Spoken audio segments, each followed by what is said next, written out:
Hello shining stars, a very warm welcome once again with your mentor Aprajita in your civics class, that is chapter number 22 today, and we'll read about the equality समानता. तो आज हम समानता के बारे में पढ़ते हैं. In this chapter what we are going to read: merit and discrimination, then respect for diversity and the Constitution of India, fundamental rights, directive principles and state policy. Fundamental rights के बारे में पढ़ेंगे, directive principles के बारे में पढ़ेंगे. So let's start with diversity and inequality. Diversity is meant the quality of being different from others. Diversity का मतलब अभी हमने previous chapter में पढ़ा था, उसका मतलब होता है quality of being different from others, दूसरों से अलग दिखना. It is manifested in different forms as caste, religion, faith, region, occupation, economic status, educational qualifications, sex, eating habits, dresses, cultures, languages, customs, traditions, etc. इन सब में diversity is in positive sense, while inequality is in negative sense. Diversity तो एक positive sense में है क्योंकि अनेकता होना ज़रूरी है, लेकिन उसमें एकता भी होनी चाहिए, अनेकता में एकता. But this inequality, ये जो word है, this is in negative sense. Inequality presupposes that two given persons or groups are not equal. Inequality का मतलब हुआ कि दो अलग अलग लोग या ग्रुप्स वो आपस में एक जैसे नहीं हैं. A farmer and a shopkeeper are diverse but not equal. एक फार्मर और एक शॉपकीपर दोनों का काम अलग अलग है, दोनों के स्किल्स अलग अलग हैं, लेकिन वो इक्वल नहीं है. They are diverse लेकिन इक्वल नहीं है. A Brahmin and a Vaishya are diverse but not equal. A boy and a girl are diverse but not equal. Now let's read about prejudice. Sometimes we have unreasonable disliking for some person or a group, especially based on their caste, race, religion, sex, etc. अभी क्या होता है, कभी कभी prejudice का मतलब होता है एक disliking, ओके, नापसंद कर. अनरीजनेबल डिसलाइकिंग एक होती है किसी इंसान के लिए या किसी ग्रुप के लिए या किसी कास्ट या रिलीजन के लिए. It means that some people are favoured for while others are biased against only because they belong to a certain group, caste, religion, race, sex etcetera. और इसका मतलब होता है कि कभी कभी क्या होता है, कुछ लोगों का फेवर किया जाता है, वो बायस्ड हो जाते हैं उनके लिए. किस बेसिस पे? उनके कास्ट के बेसिस पे, उनके ग्रुप के बेसिस पे, रिलीजन के बेसिस पे. Thus prejudice is an opinion for a person or a group without knowing anything. किसी ग्रुप के लिए या किसी इंसान के लिए एक व्यू बना लेना, एक ओपिनियन बना लेना बिना कुछ जाने is known as prejudice. Discrimination. Prejudice and discrimination has distinct meanings. Prejudice means unreasonable dislike for someone or something. अभी जैसे हमने पढ़ा कि prejudice का मतलब होता है कि unreasonable dislike, कोई रीज़न नहीं है डिसलाइक करने का, लेकिन फिर भी उस इंसान को पसंद नहीं करते, नापसंद करते हैं, या उस ग्रुप को, किसी ग्रुप को नापसंद करना. While discrimination, अब discrimination का मतलब होता है is to treat a particular person or a group less fairly.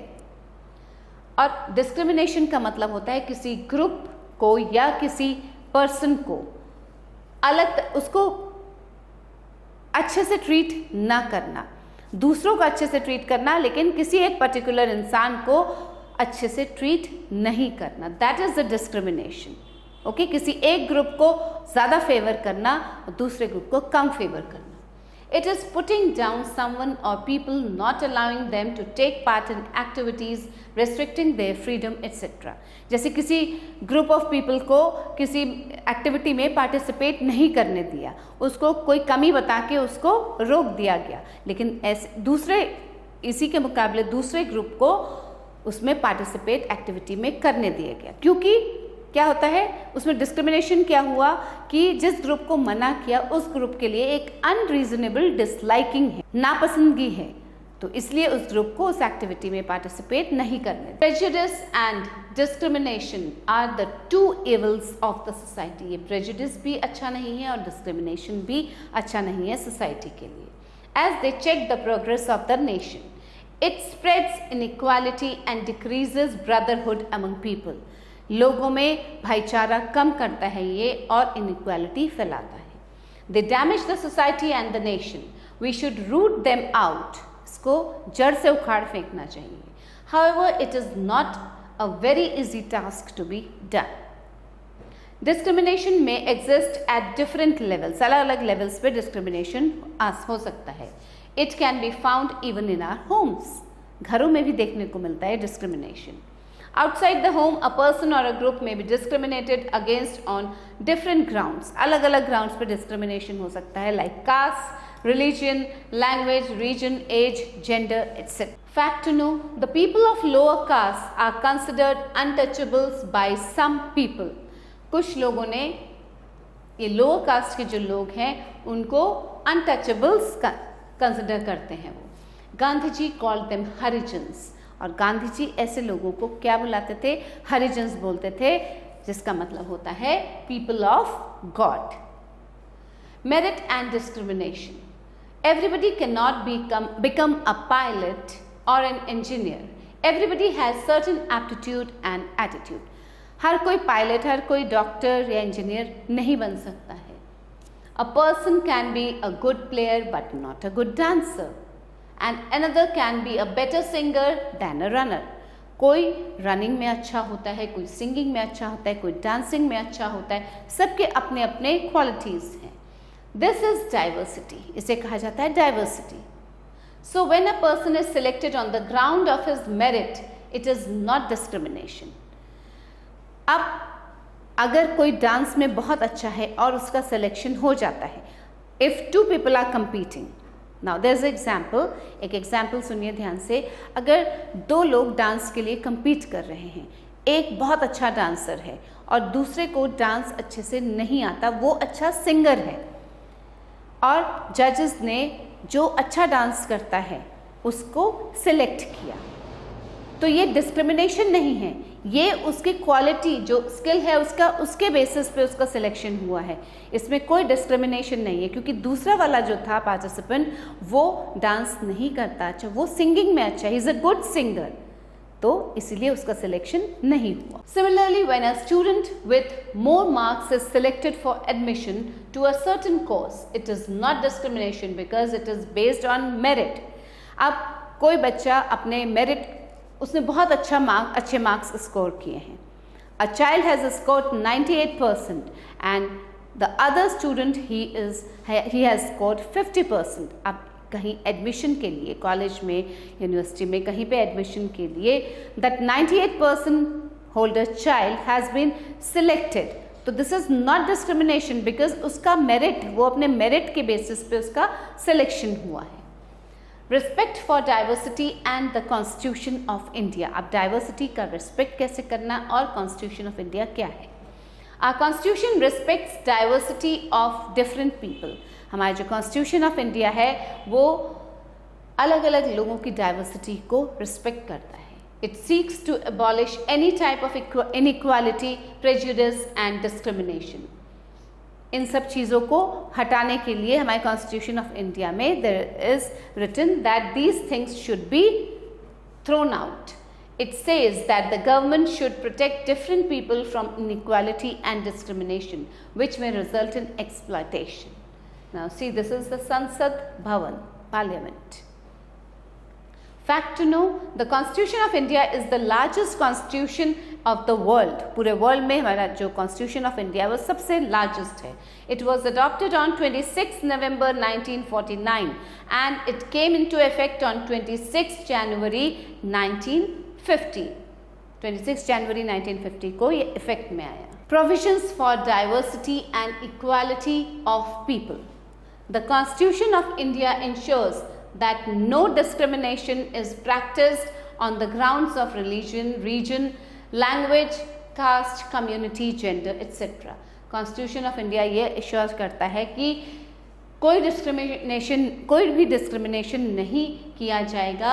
किस ग्राउंड्स पे? रिलीजन, कास्ट, रीजन, इन सब के ग्राउंड्स पे कोई डिस्क्रिमिनेशन नहीं किया जाएगा।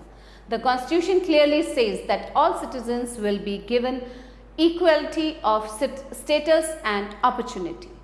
All people have varying abilities, potentialities, aptitudes and attitudes. Thus, all people are given equal rights. सबके अपने अलग अलग एबिलिटीज़ होती हैं, सब लोगों की पोटेंशियल होता है, सबका अलग एप्टीट्यूड होता है और एटीट्यूड होता है। Fundamental rights. What are the fundamental rights?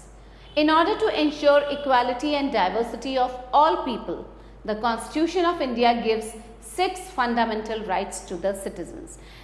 Constitution of India ने 6 fundamental rights दिए हैं अपने citizens को। No government authority or people can deprive any citizen of these rights. कोई भी government authority या कोई भी इंसान इन rights से किसी को भी deprive नहीं कर सकता है। We shall discuss these rights very briefly. चलिए इन rights को पढ़ते हैं। Right to equality. The right to equality has been provided in Articles 14, 15, 16, 17 and 18 of the Constitution. अब Article 14 क्या कहता है? It says that all are equal before law. कानून के सामने सभी बराबर हैं। Article 15 declares that the state shall not discriminate against any citizen on the grounds only of religion, race, caste, sex, place of birth or any of them.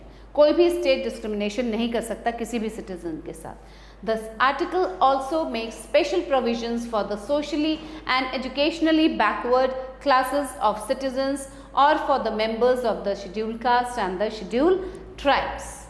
Now Article 16, it declares that every citizen is free to choose any occupation.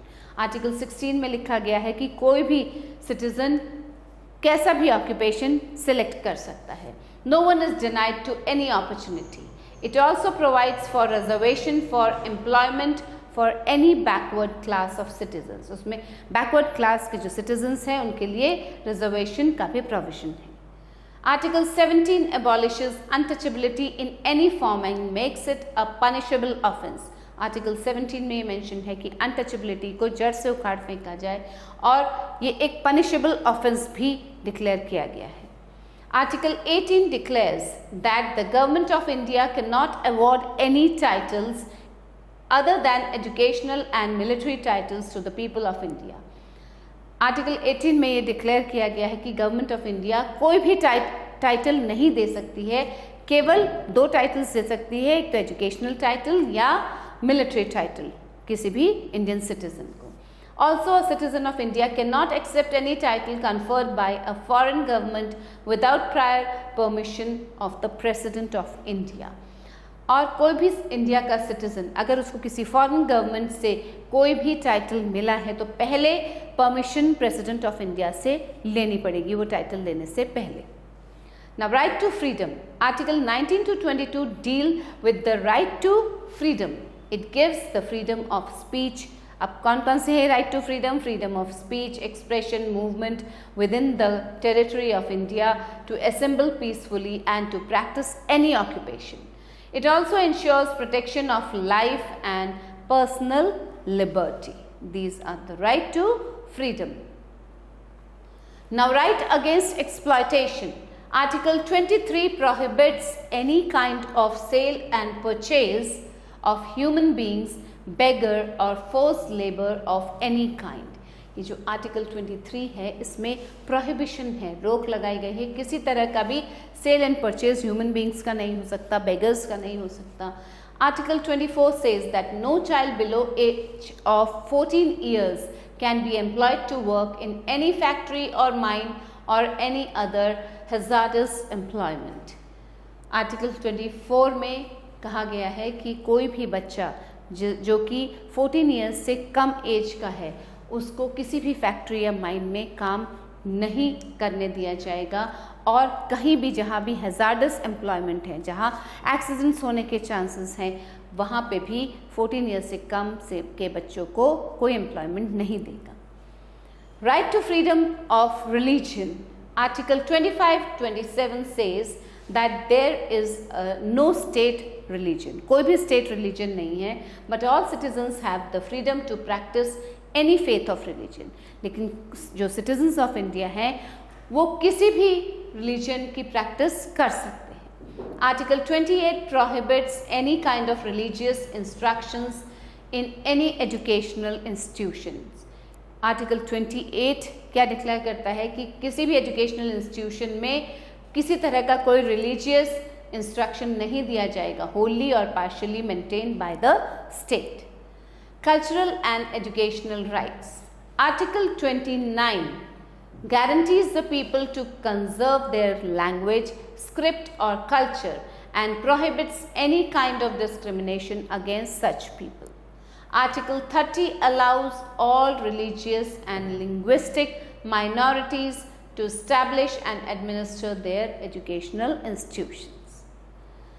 Now comes the right to constitutional remedies. Article 32 and 32A says that a person can approach to the court of law if any of his rights are infringed by any government authority or any private person. Article 32 और 32A में ये कहा गया है कि कोई भी person court of law को अप्रोच कर सकता है अगर किसी भी गवर्नमेंट अथॉरिटी या किसी भी प्राइवेट पर्सन ने उनके राइट्स को देने से मना किया है. Thus, the court is the protector and guarantor of the fundamental rights. Now, the directive principles of state policy.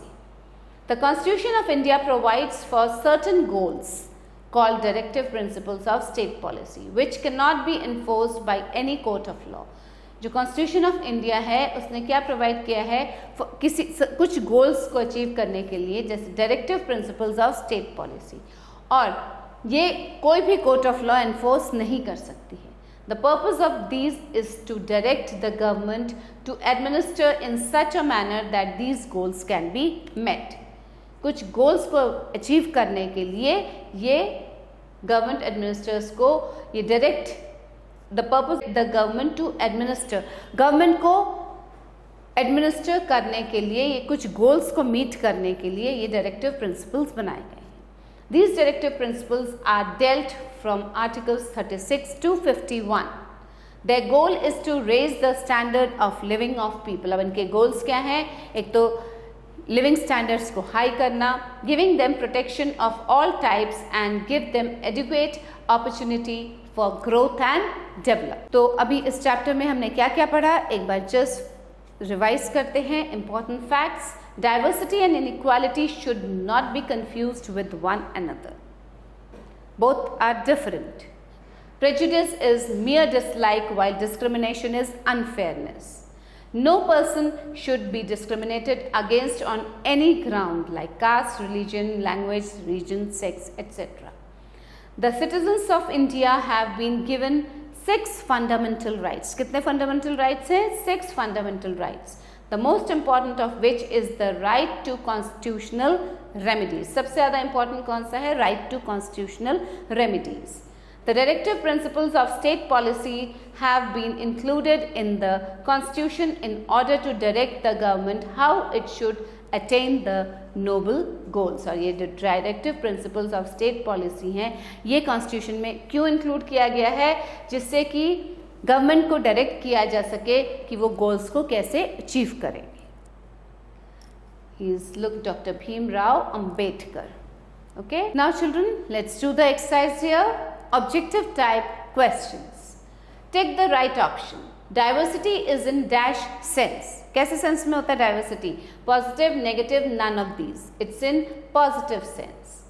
Articles dash give the right to freedom of religion. कौन से articles right to freedom of religion देते हैं? 21 to 23, 24 to 26, 25 to 27. It's 25 to 27. When a student is selected to a course of study on the basis of high marks he has scored, it shows discrimination, prejudice, merit. It shows the merit. Today, untouchability is a dash, common practice, punishable offense, popular sentiment. It's a punishable offense. The Constitution of India gives dash fundamental rights to the citizens. How many fundamental rights are there? 6, 7, 5. There are 6 fundamental rights. Okay children? Now children, let's do some fill in the blanks. The Constitution of India gives dash fundamental rights to the citizens. कितने fundamental rights हैं? 6 fundamental rights. Article 17 abolishes dash in any form and makes it a punishable offence. Article 17 किसको abolish करता है पूरे तरह से और उसको punishable offence बनाया है? Untouchability. Articles 19 to 22 deal with the dash. It deals with the right to freedom. All religions are given equal respect and protection by dash. कौन देता है equal respect or protection? By the state.